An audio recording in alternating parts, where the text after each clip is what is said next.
It's Thursday, the 20th of May, 2021. The Stay Weather Podcast brought to you by Chugwater Chili.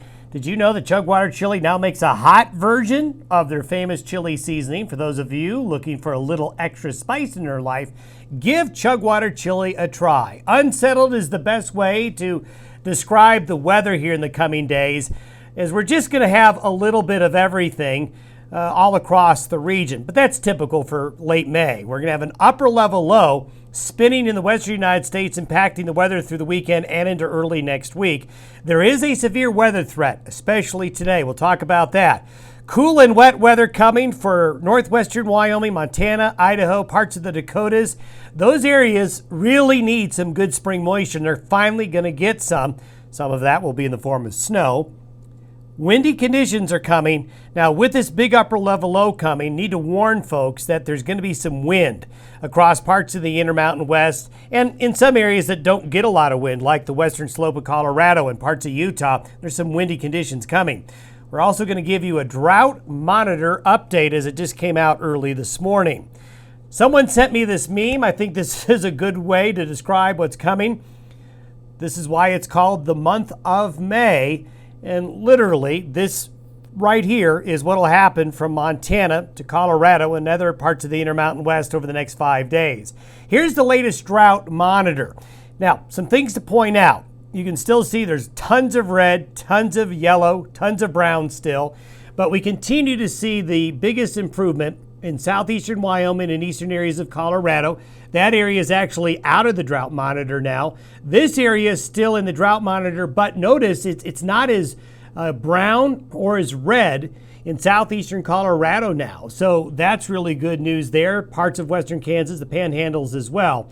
But again, as we have seen all year, going back to last spring when the La Nina got started, you can just see all of this red across parts of the Great Basin, the Pacific Northwest, through the Southern Rockies, and then we still have this really bad area of dryness across parts of the Dakotas and still dryness in parts of Iowa. Now, as you're going to see in the maps I'm going to show you, there's going to be an arch of moisture in this area right here in the next 10 days that's really going to help out and bring some really needed moisture to those areas. But drought conditions, look at Wyoming, most of Wyoming and most of Colorado. You know, you take out this area, you take out this area, most of Colorado and Wyoming still in drought, as well as other western states.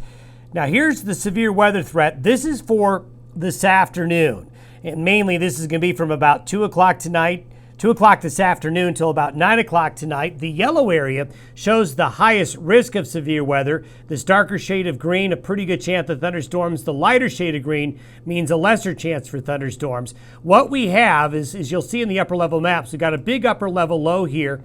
Counterclockwise winds around it is going to mean that we're going to have a fairly stiff southerly breeze, south to southeast wind coming into the region here. At the same time, the winds aloft are coming in at a different angle, like this.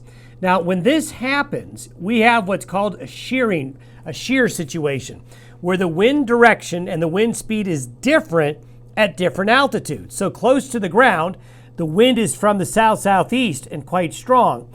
Above it, the wind is more from the west-southwest, and that, if you were to take a pencil between your two hands and then roll your hands back and forth, you would notice the pencil rolls.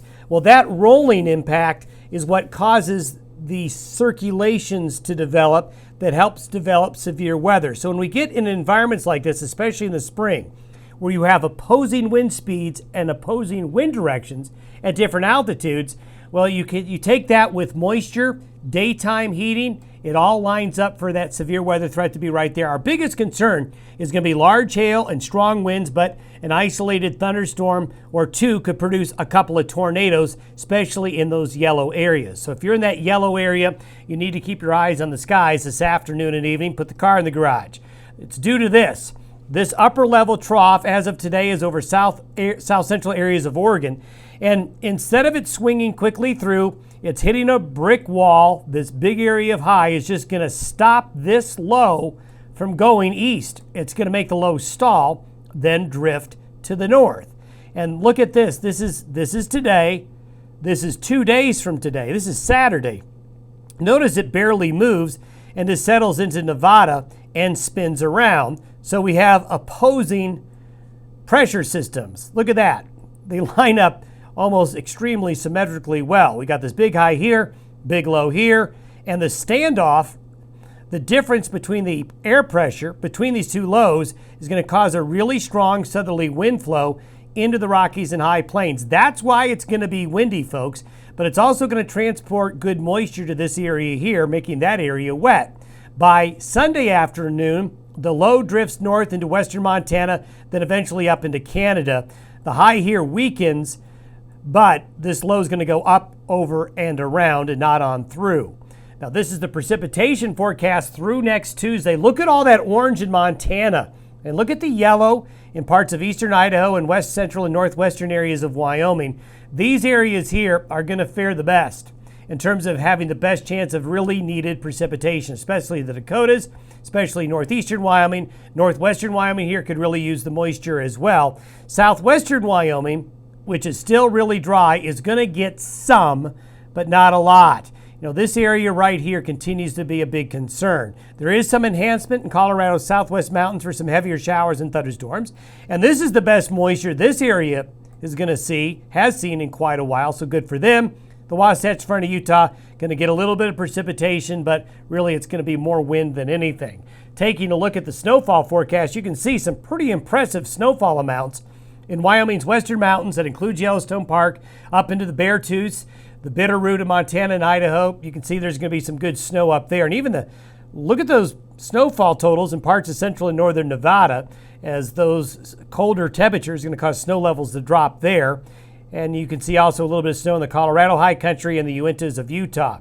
Now, I want to talk about the wind. I'm going to step through the next several days here. And what I'm showing you is the peak wind gust. So those numbers you're seeing will be the peak wind gust.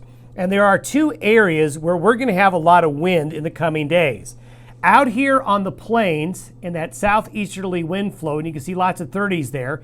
Then on the western side of the divide, as that upper low comes in, the western slope of Colorado, California, Arizona, the Four Corners area, it's going to be windy. Winds gusting up to 40 to 50 miles an hour, and a really persistent wind out on the plains coming up from the southeast. This is today. This is tomorrow. And you can see the areas that are windy today are going to be windy tomorrow. Saturday, the winds aren't quite as strong, but they're blowing pretty good down here and still blowing pretty good across Utah and parts of the western slope of Colorado. And this is Sunday. As that upper level low moves north, we get some really strong winds over central and northern areas of Wyoming and out on the plains of eastern Colorado, western Kansas, and parts of the Dakotas and Nebraska. So that's why we say it's going to be unsettled, as we're throwing a little bit of everything at you, from snow in the mountains of Montana and Wyoming to wind on the plains to possible severe weather today. So we're going to give you the Miller Moth update. Thank you for your reports. They keep trickling on in. And here is our first map. These are where the Miller Moths have been reported so far across parts of Wyoming, Colorado, and Nebraska. And everybody who's reporting this is saying that they have just started to see them. So indeed, this is the week where it looks like they've been making their way across the high plains and into the Rockies. And with temperatures here warmer at the end of the week, you will likely see more coming our way. Don't forget to send your Miller Moth report to podcast@dayweather.com, and we'll put your report on the map, and we'll update that map for you in the coming days ahead. Also, want to invite you to subscribe to the Day Weather YouTube channel.